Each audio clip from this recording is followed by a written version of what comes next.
We are here at the World Travel Market this week to promote our beautiful destination, Seychelles, but more so to tell the world all the things we are doing in terms of nature conservation and all of our achievement successes in that domain, which is one of the main reasons why we want visitors from the UK and from the rest of the world to visit us.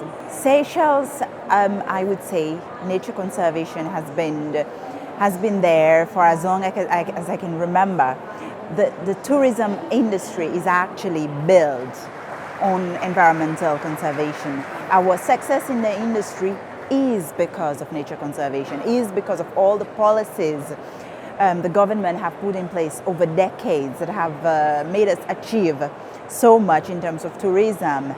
Green tourism is very, very much we are one of those countries that have had an environmental management plan for over decades now. And what I mean by this is every single sector in Seychelles, whenever they have any project, any development, it has to be based on environmental principle. And that works for the tourism industry as well.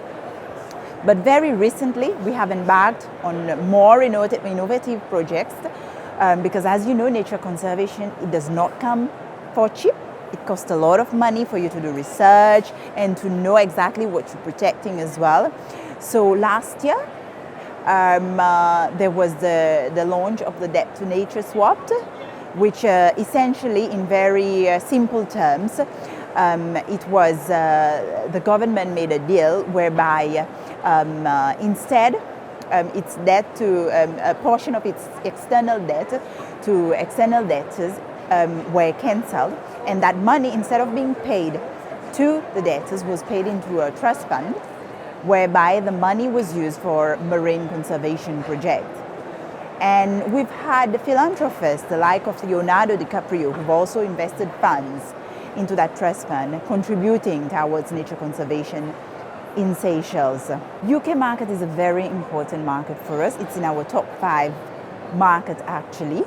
And since we're a very small country, we don't only look at numbers, but we look also at what people spend, what the tourists spend when they visit our islands. And UK is actually one of those markets where we receive the right kind of clientele, which is they want to discover the island, they want to spend on the island, and which is for us, it's more important than having huge mass numbers of tourism, which is of course it's not the kind of tourism we want. But we know that on average, somebody from UK and other rest part of the world, on average, they do spend more than 1,000 euros, for example, on their stay in Seychelles, which is actually the equivalent of what we want a spender when they are in Seychelles to be spending.